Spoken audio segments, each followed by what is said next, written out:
다 함께 찬송가 323장 함께 찬송하겠습니다. 찬송가 323장 부름받아 나선 이 몸 함께 찬송하겠습니다. 부름받아 나선 이 몸 어디든지 가오리다.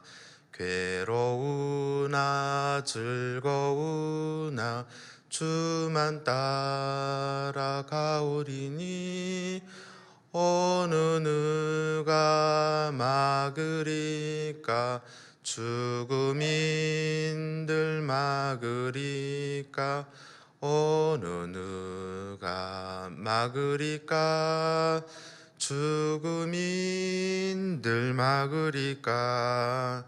악을 골짝 빈들에도 복음 들고 가오리다.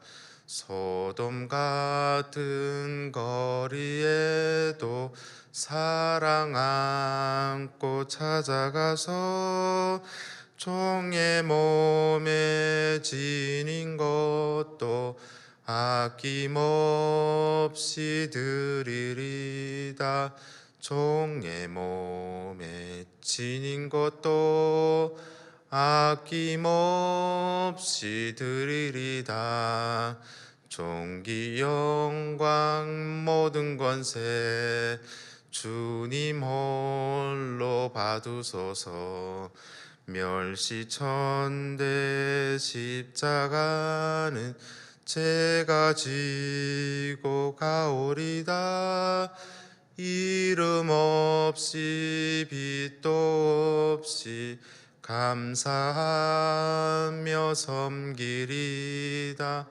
이름 없이 빛도 없이 감사하며 섬기리다. 아멘. 오늘 이 아침 함께 은혜 받으실 하나님 말씀은 요한복음 6장 41절에서 51절까지의 말씀입니다. 요한복음 6장 41절에서 51절까지의 말씀을 한 절씩 교독하여 읽도록 하겠습니다.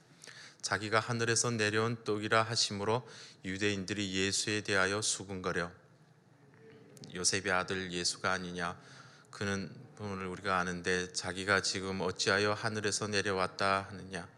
예수께서 대답하여 이르시되 너희는 서로 수군거리지 말라. 나를 보내신 아버지께서 이끌지 아니하시면 아무도 내게 올 수 없으니 오는 그를 내가 마지막 날에 다시 살리리라. 선지자의 글에 그들이 다 하나님의 가르치심을 받으리라 기록되었은즉 아버지께 듣고 배운 사람마다 내게로 오느니라. 이는 아버지를 본 자가 있다는 것이 아니니라. 오직 하나님에게서 온 자만 아버지를 보았느니라. 진실로 진실로 너희에게 이르노니 믿는 자는 영생을 가졌나니 내가 곧 생명의 떡이니라. 너희 조상들은 광야에서 만나를 먹었어도 죽었거니와 이는 하늘에서 내려오는 떡이니 사람으로 하여금 먹고 죽지 아니하게 하는 것이니라. 나는 하늘에서 내려온 살아있는 떡이니 사람이 이 떡을 먹으면 영생하리라. 내가 줄 떡은 곧 세상의 생명을 위한 내 살이니라 하시니라. 아멘. 오늘 이 아침 하나님의 크신 은혜가 예배하는 모든 분들에게 가득 차고 넘치기를 소원합니다. 오늘 말씀을 준비하면서 요한복음 6장 47절의 말씀을 계속해서 함께 묵상하게 되었습니다. 이 말씀은 우리 복음 제시 훈련을 하는 이들에게는 참 익숙한 말씀인데요. 이 믿지 않는 이들에게 복음을 증거한다고 하는 것은 참 쉽지 않은 일이지만 너무나도 복된 일입니다. 왜냐하면 생명의 떡 되시는 예수님을 증거하는 일이기 때문에 그렇습니다. 복음을 전하면서 가장 중요한 순간은, 가장 중요한 시간은 바로 영접기도하는 시간입니다. 저를 따라서 함께 예수님을 구주로 모시는 이제 그 입술의 고백을 함께 하시겠습니까? 이 그 순간이 가장 긴장되는 순간입니다. 그리고 함께 그 영접기도를 할 때 얼마나 마음에 기쁨이 있는지 모릅니다. 그리고 마지막으로 영접기도를 하고 나서 예수님을 구주로 모시겠다고 하는 입으로 시인하는 고백을 한 다음에 전도자가 해야 하는 한 가지가 있습니다. 어떤 것이냐면 바로 이 요한복음 복음을 선물하고, 이 요한복음에 기록된, 제가 가지고 있는 것은 요한복음 소책자로 되어 있는 요한복음인데, 이 가운데 미리 밑줄을 그어놓고, 이 성경에는 밑줄이 이미 그어져 있습니다. 6장 47절인데 오늘 우리가 함께 읽은 6장 47절인데 미리 밑줄로 그어놓고 함께 읽는 것입니다. 우리 자막에도 조금 띄워주시면 좋겠는데요, 함께 우리가 이 아침에 함께 읽었으면 좋겠습니다. 진실로 너희에게 이르노니 믿는 자는 영생을 가졌나니. 이 6장 47절을 함께 읽고 이렇게 질문합니다. 전도 대상자에게 질문합니다. 믿는 자는 무엇을 가지게 된다고 합니까? 그러면 복음을 듣는 사람이 대답하게 되죠. 영생을 가지게 됩니다. 그러면 이 영생을 이미 가졌다고 말하고 있나요? 아니면 가질 것이라고 말하고 있나요?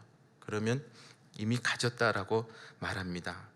그렇게 대답을 합니다. 그리고 나서 이 대답을 듣고 나서 전도 대상자와 함께 하는 것이 있는데요, 여기 오늘 진실로 너희 여기에 자기의 이름을 넣고, 그리고 믿는 자는 이 자에 자기의 이름을 넣고 다시 한번 읽어보도록 그렇게 하고 있습니다. 오늘 이 아침에 우리 다시 한번 좀 읽을 텐데, 너희 여기에 자신의 이름을, 저의 이름을 넣어서, 그러니까 여러분들이 이름을 넣으시면 됩니다. 그리고 믿는 자는 할 때 자기의 이름을 넣어서 우리 확신을 가지고 영생을 소유한 자로서 함께 이 말씀을 읽어보도록 하겠습니다. 진실로 태성에게 이르노니 믿는 태성은 영생을 가졌나니. 이렇게 다시 한번 그 본인이 가지고 있는 영생에 대해서, 이미 얻은 영생에 대해서 다시 한번 확신을 심어주고 있습니다. 그렇습니다. 우리는 영생을 이미 소유한 자입니다. 앞으로 가질 수도 있고, 앞으로 죽게 되면 가지는 것이 아니라 이미 영생을 가졌습니다. 예수님께서 주시는, 예수님으로 말미암아 그 영생을 소유한 자가 되었습니다. 오늘 6장 47절의 말씀에서처럼 누가 그러면 영생을 가질 수 있는가? 이것은 바로 믿는 자가 가질 수 있습니다. 오늘 본문에서도 보면 41절부터 이제 후반부에서도 보면 많은 유대인들과 제자들이 예수님을 둘러싸고 있습니다. 그런데 그들이 영생을 다 소유한 것이 아닙니다. 예수님을 앞에 두고 예수님께서 행하신 기적도 보고 말씀도 보고 직접 말씀을 들은 사람이 영생을 얻는 것이 아니라, 그 영생의 떡 대신 예수님을 믿는 사람이 그 영생을 가질 수 있다라는 겁니다. 믿는 자가 가지게 됩니다. 오늘 많은 사람들이 이제 후반부 말씀에서도 보면 예수님의 제자들 중에서도 이때 예수님을 떠난 이들이 있는데, 왜 떠나게 되냐면 41절과 42절에 나오는 말씀처럼 많은 사람들이 예수님께서 생명의 떡이라 하심으로, 하늘에서 내려온 떡이라 하심으로 많은 사람들이 시험에 들고 수군거리기 시작합니다. 이 사람은 틀림없는 요셉의 아들 예수인데, 우리가 그의 부모도 알고 그가 태어난 것도 알고 있는데 어떻게 하늘에서 내려왔다고 말할 수 있느냐고 수군거리고 있습니다. 이 수군거림은 지금도 2000년이 지난 지금도 예루살렘에서 계속해서 이스라엘에서 일어나고 있는 일입니다. 예루살렘에 가서 보면, 제가 한 10여 년 전에 다녀온 적이 있는, 성지 여행을 가면 서로가 놀랍니다. 먼저 그곳에 성지 여행을 간 우리가 놀라는 것이죠. 예수님께서 태어나시고 살아가시고 그 십자가에 못 박히신 그 모든 흔적이 예수님이 살아계심을 증언하고, 어떻게 이걸 보고 안 믿을 수가 있지, 그렇게 놀라는데, 그곳에 있는 분들은 저희가 그곳에 와서 예배하고 이렇게 하는 것들을 보면서, 아니 어떻게 이것을 믿을 수가 있지, 이런 표정으로 봅니다. 서로가 놀라는 것이죠. 바로 이것 때문에 그렇습니다. 우리가 그의 부모도 알고 그가 태어난 것도 아닌데 그가 어떻게 하늘에서 내려온 생명의 떡이라고 할 수 있느냐. 결국의 차이는 무엇인가? 믿음입니다. 결국의 차이는 믿음입니다. 영생을 얻고 못 얻고는 그곳에서 태어난 예수님을 만났는지 들었는지, 이 모든 것이 차이가 아니라 그것이 믿느냐 믿지 못하느냐의 차이입니다. 영생을 얻고 못 얻고는 결국엔 믿음이 가름합니다. 그렇다면 영생을 얻는 믿음은 과연 무엇을 믿는 믿음일까요? 어디에서부터 시작하는 믿음인지 아는 것이 중요합니다. 우리가 가지고 있는 믿음은, 우리가 가지고 있는 이 영생을 얻는 믿음은 하나님으로부터 출발하는 믿음입니다. 예수님은 44절에서 자신을 보내신 분이 하나님 아버지이심을 말씀하고 있습니다. 하나님의 뜻으로 이 땅에 오셨고 그 아버지께서 구원받을 백성을 이끄신다는 사실을 계속해서 말씀해 주고 있습니다. 여기에 바로 우리 믿음의 답이 있습니다. 우리가 어떻게 예수님을 믿고 영생을 가질 수 있는가? 죽을 수밖에 없는 추악한 이재인이 어떻게 예수님을 구주로 고백할 수 있는가? 그건 사람의 생각과 뜻으로는 이루어지는 일이 아닙니다. 45절 말씀에서처럼 오직 하나님 아버지께 듣고 배운 사람만, 하나님이 이끄시는 사람만 예수님 앞에 나아갈 수 있습니다. 이것을 예수님께서 요한복음 전체를 걸쳐서 말씀하시는 중심 내용입니다. 하나님이 우리의 구원을 이끄시기 때문에 우리가 예수님 앞에 나아갈 수 있고 예수님으로 말미암아 이 영생의 선물을 얻는 믿음을 가질 수 있다라는 겁니다. 이곳에서부터 우리의 믿음이 출발하게 됩니다. 하나님의 놀라운 계획에서부터 시작되죠. 그 독생하신 아들을 보내시고 우리를 사랑하시고 영생 얻기를 간절히 원하시는 하나님의 마음에서부터 시작됩니다. 우리의 노력으로 이루어지는 것이 아니라 우리의 지식으로 우리의 이성으로 이루어지는 것이 아니라 계획하시고 이끄시고 이루어 가시는 하나님이 계시기 때문에, 천지를 창조하신 하나님이 계시기 때문에 우리가 하나님을 믿을 수 있고 그리고 예수님 앞에 나아갈 수 있다라는 겁니다. 우리는 이것을 바로 믿습니다. 그래서 로마서 5장 8절에 보면 우리가 아직 죄인 되었을 때에 그리스도께서 우리를 위하여 죽으심으로 하나님께서 우리에 대한 자기의 사랑을 확증하셨다라고 성경이 말하고 있습니다. 우리가 죄인 되었던 그때에 죽을 수밖에 없는 우리에게 먼저 찾아오셔서 믿게 하셨다라는 겁니다. 하나님이 이끌어 가시고 우리에게 믿음을 주시기 위해 생명의 떡 되시는 예수님을 우리에게 보내주셨고 우리는 그 예수님을 믿게 됩니다. 우리의 믿음의 대상이 바로 이 생명의 떡 되시는 예수님입니다. 48절과 49절에서도 계속해서 말씀하시죠. 광야에서 너희가 만나를, 하늘에서부터 내려온 만나를 먹었어도 죽었지만 하늘에서 내려오는 떡 예수님을 먹는 사람은 죽지 않는다라는 것입니다. 우리가 이것을 믿고 있습니다. 51절에 보면 나는 하늘에서 내려온 살아있는 떡이니 이 떡을 먹으면 영생하리라. 내가 줄 떡은 곧 세상의 생명을 위한 내 살이니라 라고 말씀하고 있습니다. 생명의 떡은 십자가에서 자신의 몸을 우리에게 내어주시는 예수님 자신입니다. 이것이 유대인들에게는 걸림돌이 되었습니다. 우리에게는 구원 얻는 방편이 그들에게는 구원 얻지 못하는 걸림돌이 되고 말았습니다. 52절에 서로 다투어서 어떻게 이 사람이 능히 자기의 살을 우리에게 주어 먹게 하겠느냐라고 말하고 있습니다. 사람의 생각으로는 도저히 이루어질 수 없는, 일어날 수 없는, 어떻게 그 작은 몸을 가지고 모든 사람을 다 먹일 수 있으며 어떻게 그가 하늘의 떡이 되겠느냐, 어떻게 영원히 살며 어떻게 그로 말미암아 구원의 길이 되겠느냐라는 질문입니다. 오늘 우리가 믿고 있는 것이죠. 우리가 믿어야 하는 것이죠.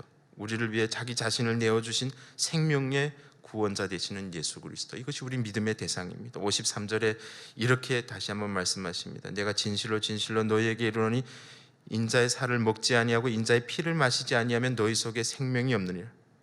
다시 말하면 예수님의 살과 피를 먹지 않고는 하나님 앞에 나아갈 수도 없고 예수님과 연합할 수도 없으며 영생을 얻을 수도 없습니다. 예수님의 살과 피를 마시는 사람만이 예수님 안에 거하고 예수님이 그 안에 거하신다고 말씀하고 있습니다.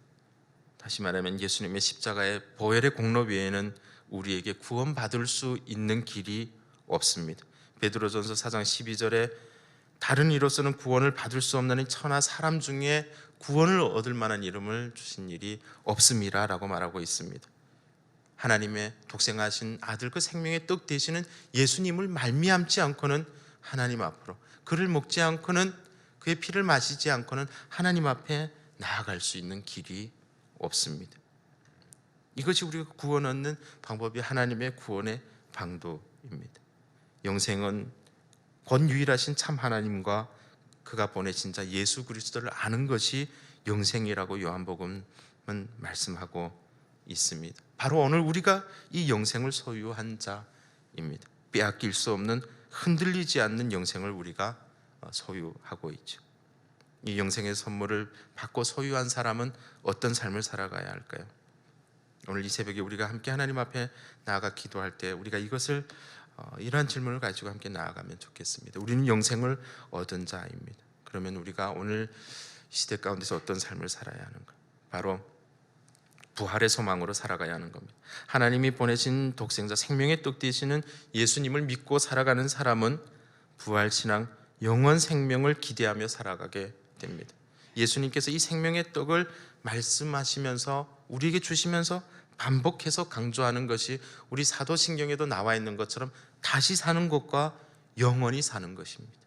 예수님께서 이것을 말씀하십니다. 세상의 떡과의 차이가 바로 이것입니다. 세상의 떡은 하루를 배부르게 하지만 우리 예수님은 영원히 배부른 영생을 선물로 주시는 것이요 54절에 내 살을 먹고 내 피를 마시는 자는 영생을 가졌고 마지막 날에 내가 그를 다시 살릴 것이다. 영생을 얻은 자가 확신을 가지고 믿음 가운데 가지고 나아가야 하는 것이 바로 다시 살리시는 것, 영원히 살리신다고 하는 이 말씀을 확신하며 나아가야 합니다. 믿음을 가진 자가 이 확신을 가지고 살게 되죠. 마지막 날에 내가 주님과 함께 다시 부활하여 영원히 사는 것, 그렇기 때문에 이 영생을 소유한 자는 죽음이 두렵지 않습니다. 영생의 또 다른 시작입니다. 그래서 57절에 내가 아버지로 말미암아 사는 것 같이 나를 먹는 그 사람도 나로 말미암아 살리라. 마지막으로 영원히 사는 것, 이것이 영생을 소유한 자가 가져야 될 영원신앙이죠. 북한이 아주 어려웠던 2000년대 초반에 중국 교회의 그 지하교회에 북한에서 탈북한 자매님 한 분이 찾아왔습니다. 가족들이 다 굶어 죽게 되었으니까 식량을 얻기 위해서 밤에 얼어붙은 두만강을 건너서 탈북을 했습니다. 목적은 한 3개월 정도 일해서 허드렛 일을 하고 해서 식량을 가지고 다시 돌아가서 가족들을 살리는 것이 그 자매님의 목적이었습니다. 그런데 그 중국 교회에서 예수님을 만나고 이 영생의 선물을 받게 되었습니다. 그리고 한 2달 만에 이 자매님이 다시 고향으로 돌아가겠다고 짐을 싸는 겁니다. 조금 더 돈을 벌 수도 있고 더 있을 수도 있는데 급히 다시 그 죽음의 땅으로 가겠다고 하는 겁니다. 왜 그렇게 가려고 하냐 그랬더니 이 자기가 만난 예수님을 자기 가족들, 남아있는 가족들에게 빨리 가서 알려주지 않고는 그 마음속에 그 하나님이 부어주시는 그 불이 있는 겁니다. 그리고 그 자매님이 가지고 간 식량 주머니 제일 밑에는 이 성경책 한 권이 숨겨져 있었습니다. 육신의 양식을 얻기 위해서 강을 건넜는데 돌아갈 때는 이 영원한 생명을 가지고 돌아가게 된 것이죠. 여러분, 우리는 영원한 생명을 소유한 자입니다. 우리에게는 이 영생의 선물이 있습니다. 우리 예수님께서 자기의 모든 것을 내어주시고 주신 영생을 우리는 소유한 사람입니다. 이 영생의 떡을 소유한 분이라고 하면 혼자 드시지 않기를 바랍니다. 나눠 드시기를 바랍니다. 이 생명의 양식이 없어 이것을 먹지 못하고 죽어가는 이들이 있다고 하면 널리 나눠주시기를 바랍니다. 이것이 영생의 떡을 참으로 소유한 자의 삶일 것입니다. 오늘 하루도 또 우리의 삶을 통해서 영원한 생명의 떡 되시는 유일한 구원자 되시는 예수님이 증거되는 복된 하루가 되기를 주님의 이름으로 간절히 축원합니다. 기도하겠습니다. 이 시간 우리 함께 합심해서 함께 기도할 때 오늘도 나를 지키시고 보호하시는 하나님의 구원하심을 확신하며 살아가고 또한 천국 소망을 가지고 이 영생의 떡 되시는 생명의 떡 되시는 예수님을 증거하는 나의 삶이 되게 하여 주시옵소서. 우리 합심해서 함께 기도하겠습니다.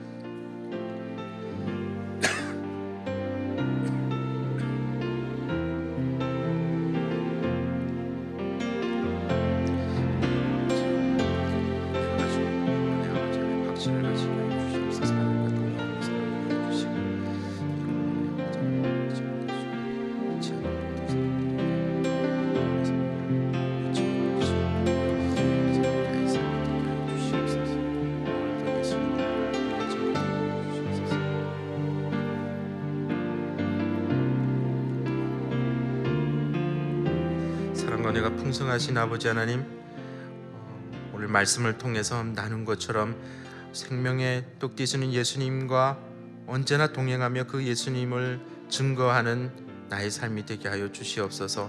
늘 우리를 하나님 나라에 이르기까지 지키시고 보호하시는 하나님의 그 구원하심을 믿고 담대히 승리하며 나아가는 우리 모두가 되게 하여 주시옵소서. 이 시간 교회와 함께 협력하는 선교사님들을 위해 기도합니다. 유액 선교의 유병국 선교사님, 주님의 때를 기다리며 코로나 시기를 지혜롭게 잘 견뎌내고 또 선교 동원 프로그램들 가운데 은혜를 더하여 주시고 실질적인 선교가 이루어지게 하여 주시옵소서. NK 사역을 감당하시는 윤상효 선교사님, 연구소 건설이 마무리되면서 학문과 사업을 함께 할 수 있는 의료진들이 원만히 배치되고 북한 국경이 속히 다시 열려서 의료 장비와 사역자들이 그곳으로 잘 들어갈 수 있도록 하나님 함께하여 주시옵소서. 오늘도 주님 앞에 나올 때 올려드린 예물과 올려드린 모든 기도의 제목에 가장 좋은 것으로 응답하실 줄 믿사옵고 생명의 떡 되시는 예수님 이름으로 기도드립니다. 하늘에 계신 우리 아버지, 아버지의 이름을 거룩하게 하시며 아버지의 나라가 오게 하시며 아버지의 뜻이 하늘에서와 같이 땅에서도 이루어지게 하소서. 오늘 우리에게 일용할 양식을 주시고 우리가 우리에게 잘못한 사람을 용서하여 준 것 같이 우리 죄를 용서하여 주시고 우리를 시험에 빠지지 않게 하시고 악에서 구하소서. 나라와 권능과 영광이 영원히 아버지의 것입니다. 아멘. 여러분들의 기도 제목을 가지고 교회를 위해 또 성경 목사님과 담임 목사님 영육간의 강건함을 위해 함께 기도하겠습니다.